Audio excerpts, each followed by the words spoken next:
एक बार की बात है, जब महाभारत में कर्ण और अर्जुन का घमासान युद्ध चल रहा था, तो अर्जुन कर्ण के ऊपर इतने भारी पड़ रहे थे कि कर्ण को यह समझ ही नहीं आ रहा था कि अर्जुन कब तो बाण निकालते हैं, कब धनुष पे चढ़ाते हैं और कब वो बाण कर्ण की तरफ छोड़ देते हैं। कर्ण को बस दो ही चीजें दिख रही थी, या तो वो बाण हवा में दिख रहे थे या तो फिर अपने रथ में लगे हुए दिख रहे थे। इतनी फुर्ती से अर्जुन ने एक बाण और चलाया और वो बाण जाके सीधा कर्ण के रथ में लगा और रथ में लगते ही ना उसने रथ के पहिए को तोड़ के दूर फेंक दिया और जैसे ही रथ का पहिया रथ से निकला, रथ एक तरफ गिरने लगा और उसी गिरते हुए रथ के साथ कर्ण भी जमीन पे आके गिर पड़ा।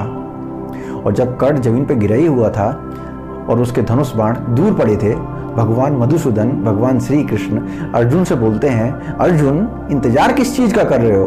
तुम्हारे हाथ में ये जो धनुष और बाण है ना, चलाओ इसको कर्ण के ऊपर और खत्म कर दो इस कर्ण रूपी आफत को जिसने हमेशा तुम्हें परेशान किया है। और असल में कर्ण दिव्य कानों से पैदा हुआ था।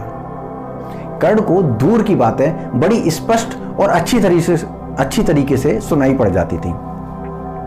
तो कर्ण ने जब ये बात सुनी कि भगवान मधुसूदन खुद बोल रहे हैं कि कर्ण के ऊपर बाण चलाओ, जबकि मैं तो जमीन पे गिरा हुआ हूं और गिरे हुए योद्धा के ऊपर कभी भी वार नहीं किया जाता है, तो कर्ण भगवान श्री कृष्ण से बोलता है, भगवान मधुसूदन आप तो साक्षात नियम हैं, आप तो साक्षात धर्म हैं, फिर आप अर्जुन को ऐसे अधर्म की बात क्यों बता रहे हैं? क्यों उसे प्रोत्साहित कर रहे हैं कि वो मेरे ऊपर बाण चलाए? मैं तो जमीन पे गिरा हुआ हूं, फिर क्यों मेरे ऊपर आप बाण चलवाना चाहते हैं? ये तो कहीं का धर्म नहीं है। तो भगवान मधुसूदन कर्ण की तरफ देखते हैं और मुस्कुराते हुए ये जवाब देते हैं, कर्ण, जब धोखे से पांडवों का राज्य जुए में कौरवों द्वारा हड़ लिया गया था, छीन लिया गया था, तब तुम उस सभा में मौजूद थे और तुम्हें अच्छे से पता था कि कौरव छल से पांडवों का राज्य ले रहे हैं। उस टाइम तुम्हारा धर्म कहां था?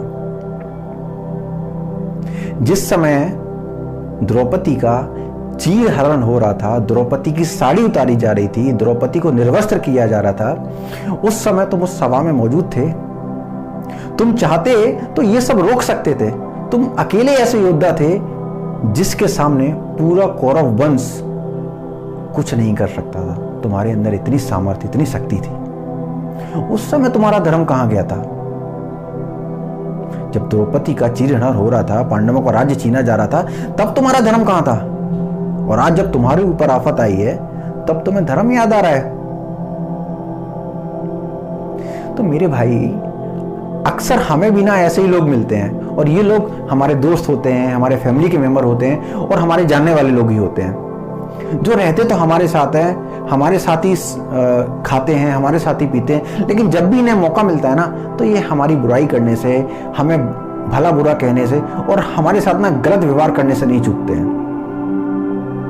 और जब कभी टाइम चेंज होता है और हम इनके साथ बिल्कुल वैसा ही व्यवहार करते हैं जो इन्होंने हमारे साथ किया था, तो इन लोगों को बड़ा कष्ट होता है, बड़ा दुख होता है। ये बोलते हैं, यार तुम मेरे साथ ऐसा क्यों कर रहे हो? यार मैंने तो तुम्हारे साथ बस थोड़ा ही सा तो गलत किया था, बस इतना ही सा तो किया था, उससे क्या हो गया यार, इतना तो चलता है। तो जब ना मेरे भाई आप दूसरों के साथ गलत करते हो ना, तो फिर आप दूसरों से ये उम्मीद मत करो कि कल को अगर वो आपके साथ कुछ गलत करेंगे तो आपको इस चीज का शौक होगा, आपको दुख होगा। यार जैसा आप करते हो ना, वैसा ही आपको वापस मिलता है। वो आज मिले, कल मिले, परसों मिले, लेकिन मिलता जरूर है। तो मेरे भाई, लाइफ में कभी किसी को परेशान मत करो। आप आगे बढ़ रहे हो, ये बहुत अच्छी बात है, ये बहुत खुशी की बात है कि आप ऊंचाइयों को छू रहे हो, तरक्की को छू रहे हो, लेकिन आप दूसरे का अपमान मत करो उसे ये जता के कि भाई तुम पीछे छूट गए हो, तुम मेरे से बहुत नीचे हो।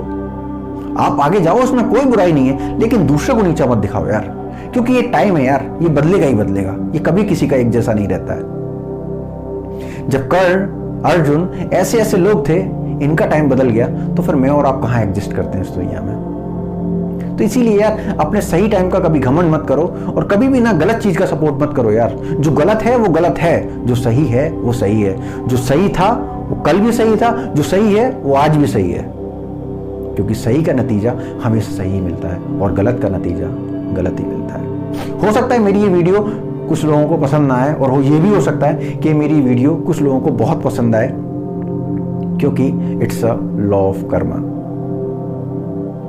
चलिए मेरे भाई, फिर मिलूंगा आपसे किसी नए वीडियो में किसी नए टॉपिक के ऊपर। तब तक नमस्कार।